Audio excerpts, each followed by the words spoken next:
Moin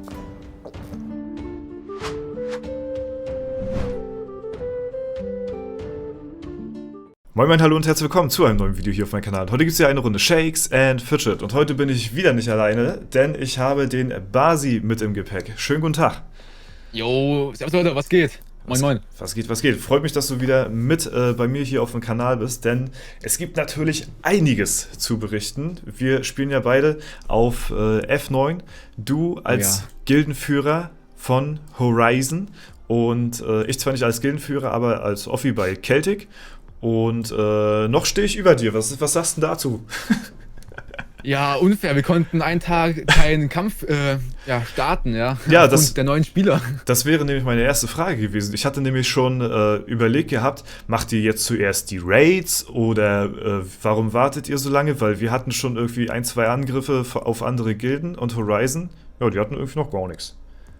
Nee, also wir haben einen Kampf ja schon gemacht und ihr, glaube ich, zwei, ne? Ja. Und ja, den ersten konnten wir nicht machen, weil da konnten nur 6 Spieler teilnehmen, weil, ja, der Rest wurde quasi, also Horizon ist meine alte Gilde quasi, The Sanctuary, und ich musste da 44 Leute kicken, 44 neue Leute inviten, und die neuen Leute konnten halt einen Tag lang nicht an Kämpfen teilnehmen, deswegen. Ja, okay. Hatten wir einen Tag später. Bevor wir zu tief gleich zum Anfang in die Materie reingehen, also heute in dem Video werden wir auf jeden Fall mal so ein bisschen darüber quatschen, wie kam das zustande, Horizon, wie ist die Gilde so entstanden, ist ja ein Zusammenschluss aus vielen anderen Gilden, dann, ja, was war so die Planung? Horizon wird ja wahrscheinlich Platz 1 oder Platz 2, wahrscheinlich eher Platz 2, international werden so, ne? Wird aber trotzdem nichtsdestotrotz die jahrelange Platz 1 Gilde Phoenix auch vom Thron werfen. Der Basi hat da vielleicht so die ein oder andere prozentuale Statistik für uns, die er uns vielleicht auch verraten möchte heute in dem Video. Ne? Also hast da auf jeden Fall was extrem Krankes hier auf die Beine gestellt, das muss man mal so sagen. Herzlichen Glückwunsch nochmal an der Stelle. Danke. Ja, war natürlich wahrscheinlich auch viel Arbeit, wenig Schlaf, so wie ich das schon mitgekriegt habe. Aber es hat sich gelohnt, ne? Es hat sich gelohnt, ja. Also wir haben echt was ganz Großes auf die Beine gestellt, aber nicht nur ich. Also gut, ich habe einen Großteil der Planung übernommen, aber auch die anderen Leiter, Umbums und Fredbert, Tsunami und Uran, ja, die haben auch alle mitgewirkt. Und muss ich auch loben, ja, hier. Also echt krass, was da dabei rausgekommen ist. Ich habe auch nicht damit gerechnet, dass es so krass wird, weil F9 ist im Gegensatz zu F8 sind es ja viel jüngere Server. Ich glaube irgendwie 2-3 Jahre sind die Server jünger. Dementsprechend auch schwächere Spieler. Aber wir haben dennoch ja ganz gute Chancen gegen die Endgegner, ja. Ja, einfach nur mal, bevor wir auf die Stats und sowas eingehen, einfach nur mal kurz vom Durchschnittslevel merken wir uns, du hast das bestimmt im Kopf, aber ich guck mal gerade ganz kurz, 652 zu vom Durchschnittslevel her, warte, gucken wir mal, 652 zu 656. Oh, das ist schon sehr nah dran, ne? Also, ja, finde ich auch, also echt cool. Dafür, dass dass man dann sagen muss, die Server sind halt ein paar Jährchen auseinander, da kann man ja fast bald gar nicht mehr aufs Level gehen, da kann man ja auch 1, 2 mehr Goldspieler in eurer Gilde haben, so vom Ding her, und dann könnte man sagen, okay, ja, dann sind die Chancen vielleicht gar nicht so verkehrt, aber da bin ich jetzt auch gleich sehr interessiert dran an den Chancen, denn, mal gucken, lass mich wieder rein hier, so, wir gucken mal in die IHOF, da ist ja momentan Endgegner auf Platz 1, das wird sich wahrscheinlich auch in Zukunft jetzt nicht so schnell ändern. Phoenix haben wir hier. Nee. Und unser Server ist momentan gerade noch auf F9. Okay. Ja, ist noch die alte Guild. Ich glaube, das hatte sich einmal jetzt nicht aktualisiert gehabt irgendwie. Ja, ich glaube auch, komisch. Weil, Bankai war, glaube ich, an dem ersten Tag auf Platz 1, aber danach dann schon nicht mehr. Eigentlich, ich glaube, ihr oder so. Ja, irgendeine andere Gilde war noch zwischenzeitlich auf Platz 1 gewesen, aber jetzt seid ihr ja so langsam drauf und dran, Platz 1 zu erklimmen. Heute hattet ihr den ersten Angriff auf uns gestartet, beziehungsweise auch den ersten Angriff generell auf dem Server, ne? Ja, Und genau. der war halt dann direkt gegen uns. Den hatte ich mir jetzt noch nicht angeschaut. Ich wollte nur mal ganz kurz nochmal gegen Unforgettable nochmal ganz kurz durchskippen, bevor wir mal den Kampf gegen euch laufen lassen. Und ich muss mal erstmal sagen, es ist ja generell schon erstmal ein geiles Ding an sich, dass deine Gilde gegen meine Gilde kämpft, oder? Das ist echt, also das ist so nice, dass wir auf demselben Server sind jetzt. Ja. Das ist, boah, der Oberhammer. Dass das jetzt endlich mal soweit ist. Ne? So lange hat man davon geredet und so lange geplant und jetzt ist es endlich soweit. Jetzt ist es soweit. Ja, das ist schon sehr geil. So, also hier sehen wir erstmal, gut, gar kein Problem. Aber gut, Easy. Das wird natürlich ein Brecher werden. Also generell, ich bin sehr gespannt so auf den nächsten Elevator auf dem Server hier. Ne? Also ich gehe mal von aus, ihr werdet Platz 1, aber bei Last Dawn und Celtic, da bin ich mir unsicher, weil Last Dawn wird wahrscheinlich entweder die Platz 2 oder 3 Gilde, da hast du auch noch gleich Statistiken für uns, hast du mir gesagt gerade, da bin ich auch sehr gespannt. Aber erstmal lasse ich mal so ein bisschen den Kampf von Horizon gegen Celtic, ja, den ersten Zweikampf hier zwischen uns mal laufen.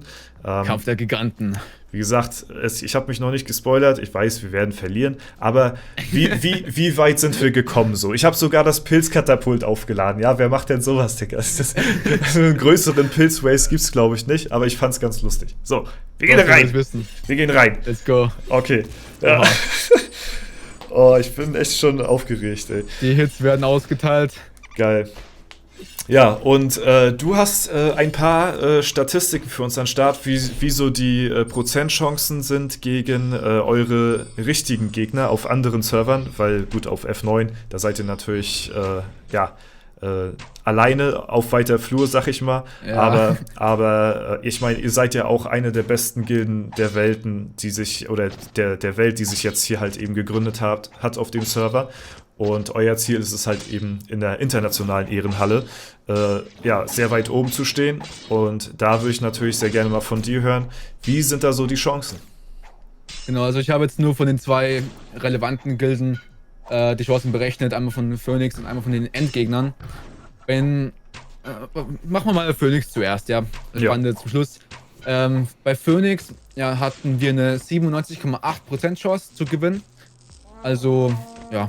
Krass. Ganz gut, würde ich sagen. Ja, es ist sehr heftig, wenn man so bedenkt, wie lange Phoenix dominiert hat. Ne? Exakt, genau, wenn man bedenkt, dass eigentlich da gar keine Gilde irgendeine Chance dagegen hatte, gegen die Gilde. Also irgendeine EOF-Gilde. Ja, echt krass mittlerweile. Fusion sei Dank. Ja. Und gegen Endgegner hatten wir, da habe ich so gemacht, da haben ja nicht alle Spieler Ausrüstung immer. Ich habe da unterschiedliche Scans, irgendwie 3 Tage Unterschied oder so, genommen. Immer die Spieler, die zu dem Zeitpunkt bei dem Scan Ausrüstung anhatten, habe ich dann quasi zu einem Scan gemerged, sage ich mal, fusioniert, damit ich halt einen Scan habe von den Endgegnern, wo jeder Spieler Ausrüstung hat. Okay. Und da hatten wir dann quasi eine 20% Chance gegen die Endgegner. Also wenn jeder Spieler Ausrüstung hat, 20%. Okay, wenn ihr komplett equipped seid und die auch komplett equipped sind. Und Endgegner auch, genau. Ja, dann habt ihr 20%.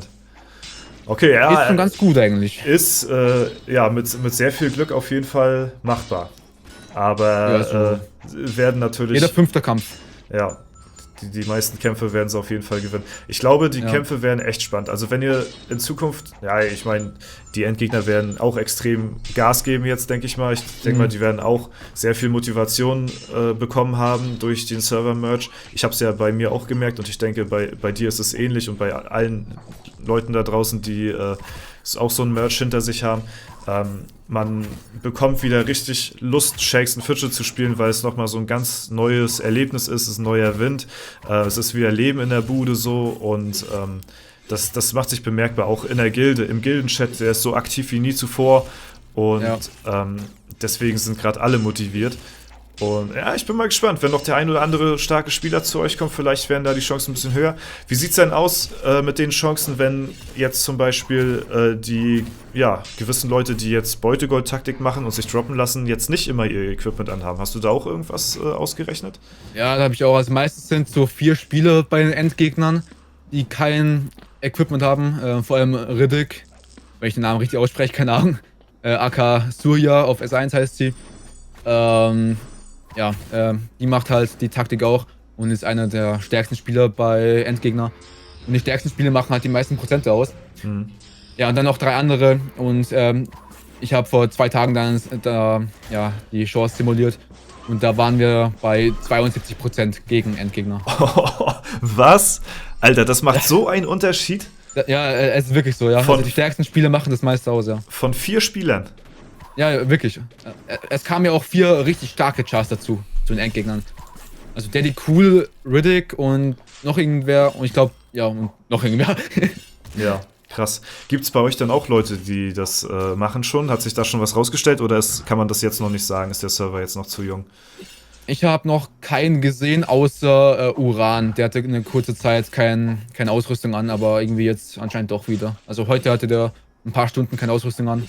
Ja, ich hatte auch damit gerechnet, dass das mehr Leute machen, weil wenn ich so mich durch die Ehrenhalle klicke und mal die Leute so angreife, dann ja, stelle ich fest, dass fast jeder eigentlich auch mit Equipment rumrennt so. Ja. Das ist auf F8 zum Beispiel ist es ja komplett anders rum gewesen. Also da hat ja fast jeder irgendwie ja, diese Beutegott-Taktik gemacht und sich droppen lassen in der Ehrenhalle. Finde ich auch komisch, aber anscheinend sind bei F8 dann mehr, ja, Min-Maxer unterwegs. Min-Maxer, das Wort darf nicht fehlen. Ja. Da hast du mich jetzt aber getriggert mit. Ja, musst du sein. Ja. Währenddessen habe ich hier den ein oder anderen leckeren Crit-Treffer gegen euch rausgehauen, muss ich mal sagen. Habe ich gerade gesehen, ja. Du hast echt da ordentlich rausgehauen. Auch einen komplett one-shottet. Boah, aber wie viel sind wir jetzt gekommen? Bis zum 30. oder so? Ich glaube 29. Oder? Boah, ich habe gut ein paar mitgenommen hier auf jeden Fall. Ja, 29. Ja, also der 28. glaube ich. Ja, krass, Alter, krass, heftig, Mann. Das ist echt verrückt, ey. Und Celtic ist ja eigentlich auch an sich schon eine starke Gilde. Ist auch eine sehr starke Gilde, ja. Und wir haben jetzt auch ein bisschen Zuwachs bekommen, also unser Durchschnitt ist halt auch gestiegen. Wir sind hier mit 588 auf den Server gekommen, beziehungsweise auf den fusionierten Server hier mit Celtic an Start getreten und haben jetzt auch knapp die 600 Durchschnittslevel. Wir haben ein paar Leute auch ausgetauscht, die halt schon ja, ein bisschen inaktiver waren, beziehungsweise ihr Spielstil nicht mehr so gepasst hatte, obwohl man sagen muss, ja, die Leute, die waren halt schon lange Zeit vorher informiert, beziehungsweise haben halt hier und da auch öfter mal gefehlt und ja, so haben wir jetzt, glaube ich, 6 oder 7 Leute auch neu dazu willkommen heißen dürfen, so, die sich bei uns gemeldet haben und ja, deswegen ist auch unser Durchschnittslevel auch echt gut gestiegen auf jeden Fall. Und, aber Celtic ist auch echt sehr aktiv, ne, das sehe ich gerade, also ja, das ist echt krass. Ist immer hier, also wir haben es ja jetzt auch gerade 0 Uhr, das darf man nicht vergessen, ne? Wir können ja mal ganz kurz aktualisieren, das zeigt das ja immer nicht so ganz richtig an irgendwie. Aber es gibt kaum jemanden, der jetzt wirklich sehr lange Zeit mehr als, keine Ahnung, abgesehen von der Schlafenszeit, ne, über Nacht halt so jetzt mehr als 10 Stunden eigentlich niemals, weil da innerhalb von den 10 Stunden musst du ja schon alles Wichtige wieder erledigen, weil ja dann mindestens dann einmal die Goldgrube vollläuft so, ne? Und bis dahin ist halt jeder wieder. Und auch ein Gildenkampf vielleicht auch, ne? Genau, ja, das kommt ja dann auch noch mit dazu. Ja, also kann man nichts sagen, Gildenchat auch echt super aktiv und deswegen, ich bin super zufrieden jetzt gerade, wie es läuft. Und ich bin auch gespannt, wie es so gegen Last Dawn aussehen wird, weil das ist ja dann unser direkter Konkurrent, sag ich mal so, wo wir halt wahrscheinlich, ich weiß nicht, einen spannenden Zweikampf führen. Da hast du gesagt, du hast da auch sogar Statistiken bereit. Genau, ja, habe ich auch. Ich habe alles, natürlich. Ja, unser Statistiker hier am Start. Ist klar, ist klar. Also, erstmal muss man sagen, Last Dawn war ja, glaube ich, sogar in der E-Hof über euch eigentlich, normalerweise. Ja, sehr stark sogar. Ich glaube, Platz 11 oder so, irgendwie waren die. Ja, die waren weit über uns gewesen eine Zeit lang. Also, sehr starke Gilde auch. Ja, ich habe 2 Scans jetzt mal vorbereitet, und zwar einmal war ich auch von heute, aber heute habt ihr ja ein paar Spieler, ja, gewechselt, sage ich mal. Und da wart ihr bei 48,31% gegen Last Dawn, also okay, fast 50-50. Ja, das ist krass. Ja, aber jetzt mit dem Wechsel von den paar Spielern habt ihr jetzt aktuell 69,44%. Boah, Alter. Das ist, gegen Laston. aber das ist jetzt wirklich ein Unterschied von 1, 2 Stunden, ne? Wo jetzt diese Prozentchancen zustande kamen, ne? Genau, also es ist seitdem wir da Ja. also Also es ich kam, weiß nicht, wie viele Spieler das waren. ja, jetzt innerhalb von der letzten Stunde oder so waren 2 Auswechslungen hier. Also Also, ich habe den Scan gemacht, da war der, glaube ich, noch auf 49 Spieler. Bin ich mir ja, ziemlich sicher. okay. Ja, es kam, glaube ich, auch ein relativ hoher Char dazu und wie du ja auch sagst, die stärksten Spieler, die machen ja auch das meiste aus wahrscheinlich denn, ne? Ja, auf jeden Fall. Ich habe es nicht ganz verfolgt, aber ich glaube bei Last Dawn, die haben sich auch ein bisschen verbessert. Also ich glaube, jeder profitiert irgendwo auch so ein Stück weit von so einer Mhm. Fusion, weil halt mehr aktive Spieler sind und die wollen sich dann halt auch in den Top-Gilden dann tummeln. Aber die hatten vorher auch, glaube ich, nicht diese Stufe gehabt hier oder diesen Durchschnittswert. Ja, kann Aber sein. Das da bin ich mir jetzt hab nicht ganz, gecheckt. bin ich mir jetzt auch nicht ganz sicher. Aber ist auch eine starke Gilde. Und ja, krass. Krass auf jeden Fall. Ist heftig, dass du da die Statistiken für uns parat hast. Also fast 50-50. Also das wird ein geiles Battle. Immer Celtic, Last Dawn. Das wird Werden auf spannend. jeden Fall 2 und 3 immer abwechselnd, denke ich mal. Obwohl ich sagen muss, auf W50 ist es ja auch so, da kriege ich es ja auch mit so als Gildenleitung ab und zu. Die Top-Gilden, die greifen sich meistens auch nicht untereinander an, großartig, weil halt eben das Risiko Ja, da ist zu verlieren zu verlieren, ja. und damit halt eben einen XP-Verlust mit einzugehen. Und das will natürlich keine der Top-Gilden irgendwie riskieren und sich vielleicht dann einen Pakt machen, das haben wir jetzt noch nicht, vielleicht etwas schwächere Gilden anzugreifen. Gegen jede andere Gilde, sagst du, haben wir 100%, oder was? Ich habe jetzt Sky Kings, Madhouse und Enraged gescannt und simuliert und da hattet ihr immer 100% Chance, ja. Ja, das habe ich mir aber schon fast gedacht, weil Last Dawn noch so an unser Durchschnittslevel so ungefähr, ich mache es nur daran abhängig, so, ne? Ja, aber Also ist auch so, ein guter Indikator. ja, so ganz amateurmäßig, aber man sieht halt schon den Unterschied, dass hier bei den anderen Gilden, ja, die da jetzt nicht wirklich so krass rankommen. Also, Mhm. das wird dann so auf jeden Fall die Speerspitze von F9. Horizon, Last Dawn und Celtic teilen sich die Top 3 Belohnungen im Elevator. Das ist ja eigentlich das, worum es geht am Ende des Tages, ne? Genau. Ja. Ja. Wie kam Wird das? auch, Ja, bitte? wird auch ein geiles Battle werden im Hellewetter, denke ich mal, zwischen Last Dawn und Celtic, wenn die jetzt so, ja, von der Stärke her so nah beieinander sind, ne? Also, Ja, ich weiß nicht, wie viele Hardcore-Pilzer hier drin sind, weil das kommt natürlich auch immer nochmal drauf an, ne? Ich meine, du spielst ja zum Beispiel bei Horizon in einer Top-Gilde, ich meine, da brauchen wir nichts uns vormachen, die werden richtig viele Etagen ballern, aber du bist ja Free-to-Play, das darf man nicht vergessen, ne? Und genau. ich glaube, ja, dass du halt eben nicht so den allergrößten Beitrag dazu leisten wirst, weil du halt eben Und Free-to-Play bist. der Levi auch. Der Levi ist auch, der ist ganz unten in der Liste. Was auch ein bisschen verrückt ist, er ist Level 621, ist aber vorletzter. Ja, es Und der ist auch crazy. Free-to-Play. Ach, krass, das ist crazy. Ja, schöne Grüße hier an der Stelle auch. Also das ist verrückt. Ja, deswegen, ey, vielleicht holen wir euch sogar noch ein hier, Horizon. Ey, Kann sein. ich weiß ja Ich nicht, würd feiern. wie viel noch Free-to-Play, also ich glaube, ihr seid die Einzigen, ne? Aber Ich glaube schon, ja. ich glaube, die ganzen alten Leute, die ganzen alten Hasen hier mit ihren High-Level-Accounts, das sind alles jetzt nicht mehr so hardcore-krasse Pilzer. Vor allen Dingen beim Elevator, da wird so das gemacht, was geht. Ne? Vielleicht wird da ein bisschen was rein ja, gesweatet, aber zum Beispiel so wie bei mir jetzt, dass ich auf Biegen und Brechen ja, Etage 500 irgendwie versuche, Ja. das macht halt keiner so. Ne? Das glaube ich nicht, ne? Nee, das ist ja auch komplett abseits von Gut und Böse. Aber bei Last Dawn, die haben auch ja, den ein oder anderen Brecher hier, sag ich mal, in der Gilde mit starken Accounts. Also darf man auch nicht unterschätzen. Mhm. Ja. Jetzt hier auch Anna von Scott in der Gilde, die war vorher auch bei uns gewesen. Ja, da hat sich auch von uns gelöst. Aber so ist das. Ja, Leute kommen, Leute Okay. gehen. Der Celtic verlassen, oder was? Für Last Dawn? Okay. Ja. Interne Sachen. Verrückt. Okay. Ja, aber das ist so. Da finden halt eben die Wechsel statt. Und ja, wie bei euch ist es bei uns halt auch so, dass ja die Top-Leute oder die Top-Gilden, die ja, da wollen halt immer viele hin, so sag ich mal, ne? Und deswegen ist das, kriegen wir ja natürlich auch immer gut Ersatz und bei euch wird es wahrscheinlich auch in Zukunft genauso sein, falls jemand irgendwie die Gilde verlassen sollte.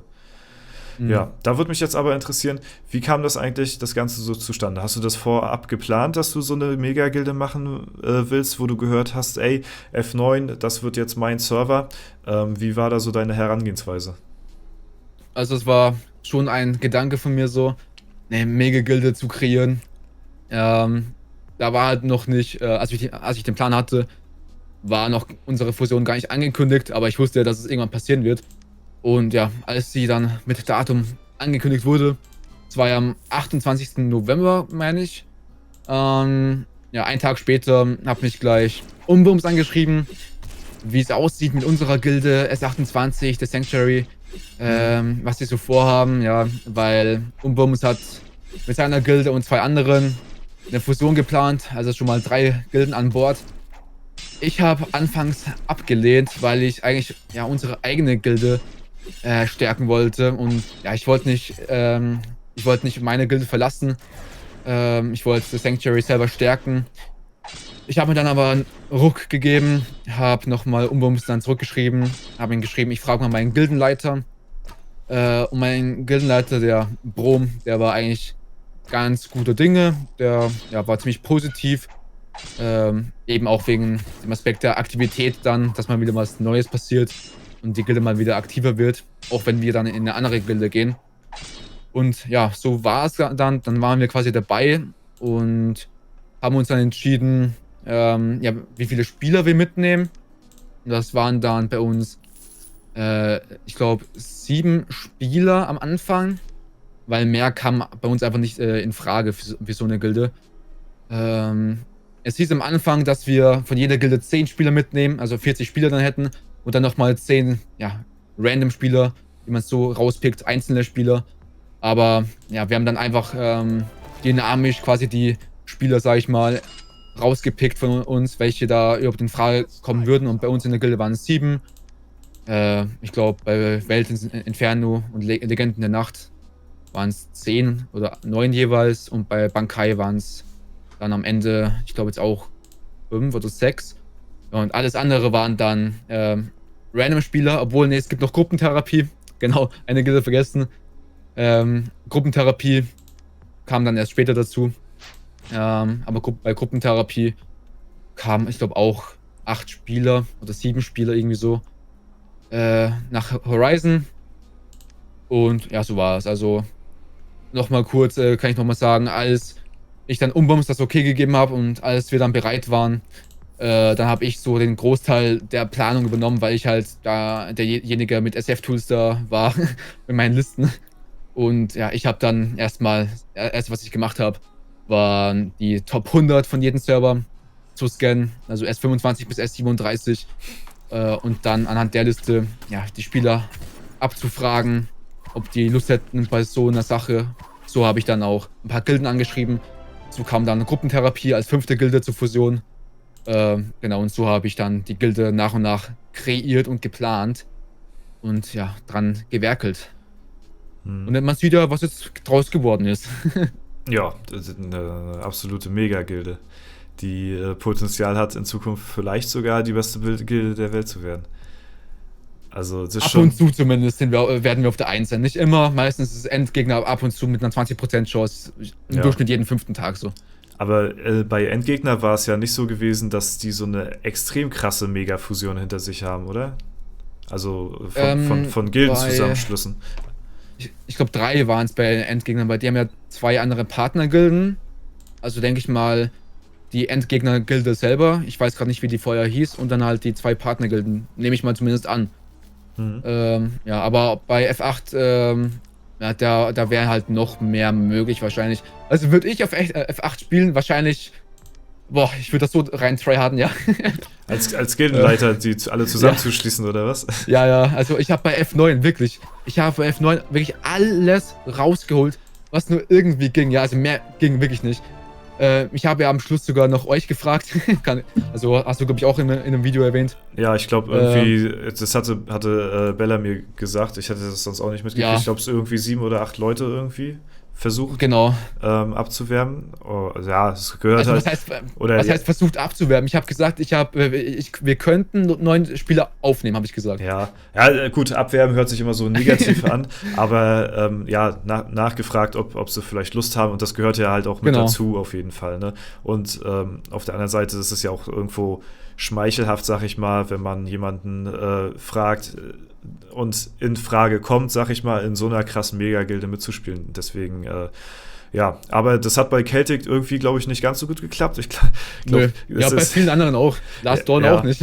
ja, also, ne, weil das ist halt das Problem, was ich auch in Zukunft sehen werde, wenn zum Beispiel, falls das passieren sollte, S1 bis S4 fusionieren, weil die Gilden untereinander, die sind schon so heftig an sich. Ich glaube nicht, dass diese heftigen Gilden nochmal eine Fusion untereinander mit anderen heftigen Gilden machen, weil so viele heftige Spieler haben in 50 Plätzen gar keinen Platz. So, da müssen andere heftige Spieler woanders hin und das wird nicht passieren, weil das ist schon so eine alteingesessene, eingeschworene Gemeinschaft, dass ich nicht glaube, dass, wenn das passieren sollte, S1 bis S4 fusionieren, dass da nochmal eine so heftige Megagilde entsteht, dass die nochmal Endgegner von Thron werfen könnte. Weil ich glaube nicht, dass das passieren wird, dass zum Beispiel Phoenix und Ritter der Anduril irgendwann mal fusionieren werden. Weißt du? Nee, die jetzt nicht, aber ich meine, Daddy Cool ist ja bei F8 dabei, der ist ja bei den Endgegnern und Daddy Cool ist ja der Leiter von Phoenix. Und ich weiß nicht, also Daddy Cool war ja auch bereit, quasi bei seiner ehemaligen F8-Gilde, also der ultimativen Gilde, auch da zu wechseln. Er war, glaube ich, nicht Gildenleiter, glaube ich zumindest gerade. Aber ja, er ist in dem Thema Mega-Gilden zumindest schon mal drin, ja. Und er ist Gildenleiter bei Phoenix. Also, ich glaube zwar nicht, dass er mit Ritter des Anduril fusionieren würde, weil sonst hätten die das wahrscheinlich schon getan. Aber ja, vielleicht hat er irgendwie Freunde oder noch einen Char auf einem anderen Server, der dann bei S1 dabei wäre. Das könnte sein. Ja, ist möglich. Weiß ich gerade nicht. Mal schauen. Aber erstmal müssen die auch erstmal so fusionieren und das. Ja, ist sowieso. Liegt noch in den Sternen, also. Ja, genau. Ob das passieren wird, weiß ich nicht, weil ich weiß gar nicht, woran das liegt. Ob die Server an sich noch so aktiv sind, dass die jetzt keine Fusion so bräuchten oder so. Aber ja, da müssen wir mal schauen, was die Zukunft bringt. Momentan sind sie ja eher an den W-Welten dran und an den anderssprachigen Welten, sag ich mal so. Da wird jetzt im Moment gerade, werden die ein bisschen hinten angestellt, sag ich mal. Vielleicht früher oder später, weil ist ja dann auch, sag ich mal, für die irgendwo auch ein bisschen unfair, sag ich mal, weil, naja, ich sag mal, muss man schon sagen, ja. Erstmal der Fusionscode, der schmeckt schon an sich, der ist schon absolut nice, so 200 Pilze ist halt nicht ohne, gerade für solche alten Spieler so, die vielleicht nicht mehr ganz so viel aufladen, dann kommt es halt dazu, gut, ich meine, die haben nichts davon, in der IHOF irgendwo weit oben zu stehen, allerdings, ja, bietet denen das dann halt doch nochmal andere Möglichkeiten, um zu zeigen, ey, wir sind da und wenn wir jetzt hier eine Fusion vollziehen, dann merchen vielleicht doch die ein oder anderen Gilden und dann könnte es eventuell doch nochmal ein bisschen interessanter werden. Ja, ich glaube auch, also ich weiß nicht, ob jetzt S1 wirklich fusioniert wird, weil eigentlich ist es ja, dass nur die inaktiven Server zusammen fusionieren und S1 ist nicht inaktiv, muss man ja sagen. Also das wäre dann nur eine Fusion aus Fairness-Gründen. Aber ja, mal schauen, ob die überhaupt fusionieren. Man kann es ja noch gar nicht sagen so. Nee, deswegen. Bin gespannt. Ja, aber es ist ganz lustig zu hören, so wie deine Gilde entstanden ist. Eigentlich quasi durch die Idee von Fusion von anderen Leuten so, ne? Also so von Umbums auf Genau. S32 und so, ne? Und dann hat das irgendwie alles so seinen Lauf genommen, dass halt eben, da noch viel, viel mehr Gilden noch irgendwie involviert sind. Entstanden ist, ja. Ja. Also, es war echt heftig. Eine 5-fach-Fusion, das. Ja. Ja, auch das Wird es alles. nicht so oft doch mehr geben. Das alles auch so zu organisieren und unter einen Hut zu kriegen. Man muss ja auch die ganzen Leute anschreiben und mit denen in Kontakt bleiben und so. Und ich sag mal, die Leute, die schon Ewigkeiten in ihrer Gilde spielen, die sind halt auch, die tun sich halt auch sehr schwer, sag ich mal, aus der Gilde rauszugehen. Und deswegen ist für die wahrscheinlich dann auch was komplett Neues gewesen so. Ja, ich bin ganz froh, wie es gelaufen ist, muss ich sagen. Also auf der einen Seite, klar, ähm, ja, hätte ich auch nichts dagegen, bei euch zu spielen, weil ich kenne natürlich auch ein paar Leute bei euch, so du bist auch da, ne? Und es wäre natürlich noch eine Bereicherung, sag ich mal, dass wir den Server F9 nochmal besser repräsentieren, so. Aber auf der anderen Seite, sag ich mal, bin ich bei Celtic halt eben auch super zu Hause, ich fühle mich wohl und ja, kenne die Leute hier halt eben auch schon ein bisschen länger und wir sind halt von unserem alten Server auf die neue Welt mit unserer Gilde gekommen. Das ist halt auch nochmal ein anderes Feeling, sag ich mal, als sich nochmal neu zu definieren und treten halt dann hier als Konkurrenz, sag ich mal, an. Äh, und ja, das macht auf jeden Fall Spaß mit der eigenen Gilde, von einem alten Server hier anzutreten, auf einem neuen Server sozusagen, kann man so sagen, denke ich mal. Und ja, deswegen wird es in Zukunft erstmal nicht passieren. Also Celtic müsste schon auseinanderbrechen, damit ihr mich da drüben habt bei euch. Ja, nee, gar kein Problem. Also ich Ja. finde es auch nice, wenn man ein bisschen Konkurrenz hat, so auf dem ja, lokalen Server, sagt man so, Ja, kann man so sagen. an sich. Also gehört auch dazu. Ja, auf jeden Fall. So, also es sieht halt auch sonst, würde ich sagen, es sieht halt so ein Scheiß auch aus, wenn so ein Server komplett dominiert wird, die ersten 31 Mhm. Spieler von einer Gilde so. Ne, deswegen, hier sieht's noch, man sieht schon, wo die Tendenz hingeht, ne? Aber es ist noch viel, es ist noch viel Unterschied ist noch hier. Ne? Also viele einzelne starke Spieler sind hier noch in anderen alten Gilden noch drin. Und das ist Es geht noch, kann man ja, sagen. genau. Es ist noch in Rahmen, sag ich mal.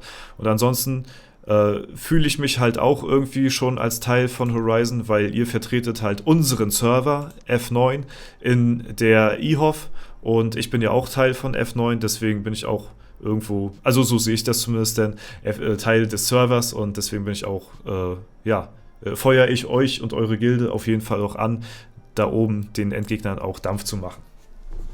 Aber dort, stell dir mal vor, wir gemeinsam in einer Gilde gegen Igne und der Nachbar, Alter. Oh, Wie geil das wäre. ja, okay, da hast du mich mit dem Punkt. Ja, okay, ja, aber gegen, Da richtig, ne?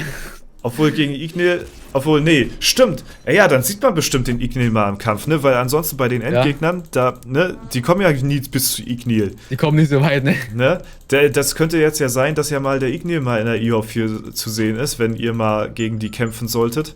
Weil ansonsten, ja, kommen die, das ist ja wirklich, ja, Phoenix, muss man echt so sagen, wie es ist keine Konkurrenz mehr, so.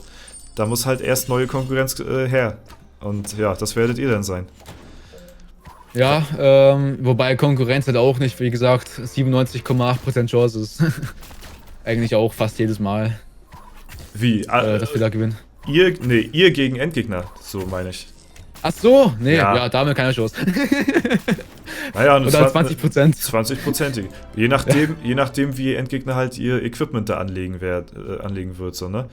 Genau, ja, das ist immer so eine Sache. Bei den Gildenkämpfen ist es ja, glaube ich, genauso wie bei den normalen ja, Helden-Ranglisten-Fights. Die zählen um 18 Uhr, die Kämpfe, oder? Dass die aktualisiert werden, oder wie? Meinst Also du? wenn es jetzt 18 Uhr schlägt, also so war es Ja. zumindest so, dann, also ich kenne das nur von den Einzelplatzierungen, also nicht von Gilden, sondern nur von den einzelnen Spielern.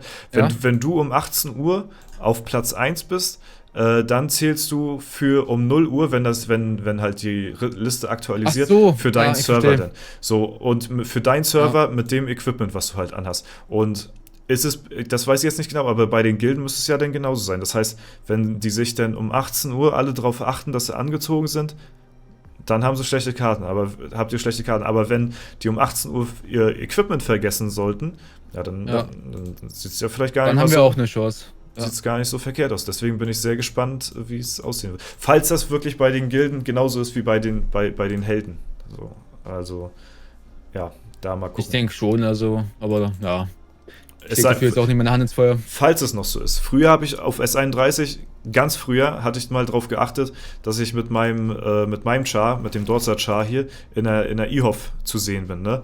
Habe ich aber nachher irgendwann drauf geschissen, so, weil die anderen auf S31 waren damals halt stärker, weil die halt eben aktuelles Equipment und sowas haben, die waren halt stärker als ich und deswegen habe ich gedacht, okay, lass die für S31 antreten, hat bei mir gerade jetzt nicht ganz so viel Sinn. So. Bei den anderen hat es mehr Sinn, dass die antreten. So. Und deswegen habe ich da irgendwann auch nicht mehr drauf geachtet, muss ich sagen. Deswegen, falls es noch so ist wie damals, dann zählt der Zeitpunkt 18 Uhr. Könnt ihr ja uns sehr gerne mal in die Kommentare schreiben. Ja, ich glaube, dann sind wir erstmal soweit durch. Oder hast du noch irgendwas, was noch wichtig ist gerade? Ich habe, also wichtig so eigentlich nicht. Ja, ich bin happy. Ich bin happy, wie es gelaufen ist. F9 ist einfach nur geil. Ich schaue jetzt so oft bei meinem Handy ins Spiel rein. Ich bin nur mehr am Zocken gefühlt, ja. Es ist nicht mehr normal. Ich bin so hyped. Boah, ich glaube, bei dir ist es ja das Gleiche. Geht mir genauso. Also ist auch lange Zeit her, dass ich mal wieder so ein bisschen hier mal mich versuche, gegen die Leute zu betteln, so wie jetzt gerade, um halt möglichst hoch in der Ehrenhalle zu stehen. Obwohl ich sagen muss, gegen Friedbert hier und Umbums brauche ich eigentlich gar nicht antreten, aber so ein paar Leute sind hier mit dabei, die habe ich mir schon ausgeguckt, zum Beispiel der BMW, der ist ziemlich squishy, da kann man vielleicht mal den ein oder anderen Lucky Strike treffen, so, genauso bei den Agnotu. Aber ja, Friedbert und Umbums, die stehen hier zu stabil einfach da. Können wir mal spaßenshalber einfach mal. Aber ein 50-50 Krieger, Stufe 700, ja, da hast du halt dann auch keine Chance. Ja, der Umbums, der haut dich weg. Ja, aber knapp, aber. Ne, also ich sag mal so, wartet mal ab. Ich bin gespannt, vor allen Dingen, wie hier so der Impact nachher wird, wenn ich Stufe 700 erreiche, denn. Also, oh ja. Und da dann nochmal umequippe. Das wird dann nochmal, also Statpunkt-technisch muss man sagen, macht das nicht ganz so den großen Unterschied. Ne? Klar, wird schon auch ein Teil dazu beitragen, neues Equipment, alles auf 20, neue Steine und so. Ne? Aber hauptsächlich ist es eigentlich die Waffe, der Waffenschaden, der reinhaut. Ja, genau. So, wenn wir jetzt mal jemanden nehmen, hier, übrigens, Teufli hat sich umbenannt jetzt hier. Ne? Habe ich gesehen, ja. Genau, und wenn ihr mal in die Beschreibung guckt, auch ganz lustig. Manchmal muss man sich drehen, um vorwärts zu kommen. Ganz, ganz lustige Anspielung hier an den Namen, den er gedreht hat hier. Seth auch, ne? Wer? Seth? Ja, Seth, ja. Sapphire oder so heißt sie jetzt, glaube ich, ne? Oder Sephrenia. Sephrenia, genau. Ja. Ist ungefähr, na gut, nicht ganz die gleiche Stufe, ist ein bisschen unter mir, aber vom Schaden her 240 Millionen zu 227 und ich habe halt ein bisschen mehr Basis-Stat-Punkte schon als er. Gut, Ausdauer auch, aber das ist halt eben, ne, ich bin gespannt. Mal gucken, wie ich mich dann hier positionieren werde, aber bis dahin werde ich erstmal noch ein bisschen umhergeschubst in der Ehrenhalle und kann aber dafür dann vom Beutegold besser profitieren. Das stimmt, ja. Das ist das Wichtigste. Ja. Ey, ansonsten hoffe ich weiterhin auf eine sehr spannende Phase hier auf F9, auf ein paar coole Fights, auch wenn ihr uns natürlich in den Arsch treten werdet. Ich bin gespannt auf den nächsten Elevator auf jeden Fall. Mal gucken, wie da so die Machtunterschiede sind. Und ja, es wird eine geile Zeit, Basi. Wird sehr cool. Ich freue mich. Es wird heftig. Ein Abenteuer hat begonnen. Ja, das war erst der Anfang gewesen. Das war der Anfang. Am Ende. Genau, und dann würde ich sagen, verabschieden wir uns beide, ne? Ich lasse das mal sein mit dem letzten Wort und Gast, das ist immer so cringe, Alter. Tuny hat ja gestern auch so reingeschissen, Alter. Aber ich möchte, ja, obwohl, nehmen. Ja, willst du das letzte Wort haben? Nee, ich bestehe drauf, Ja, okay, ja, Bro, okay, alles klar. Dann verabschiede ich mich schon mal und dann hat der Basi jetzt natürlich nochmal das letzte Wort. Horcht ihm und ciao. Ja, aber ohne letztes Wort kann ich ja niemanden grüßen, ja, weil ich muss natürlich ein mega Shoutout an meine Gildenleiter geben. Nochmal Umbums, Fredbert, Tsunami und den Uran, ja. Ohne euch wäre das Ganze nie zustande gekommen. Aber auch an alle anderen Spieler in meiner Gilde, ja. Grüße gehen raus. Vielen Dank, dass ihr dabei seid. Echt ein mega Projekt, was wir da auf die Beine gestellt haben. Vielen Dank, Dortzer, für diese Plattform, ja, dass ich meine Gilde vorstellen darf. Sehr cool. Sagen, gar kein Problem. Schaut beim Basi vorbei, alles unten in der Videobeschreibung verlinkt natürlich, ne? Wie immer. Bitte schön. Nicht tun, ne? Du darfst weitermachen. Ja, wobei ich einfach F9 ist da, wir sind hyped. Danke fürs Zusehen. Danke, Dortzer. Ciao. Bis zum nächsten Mal. Bye, bye.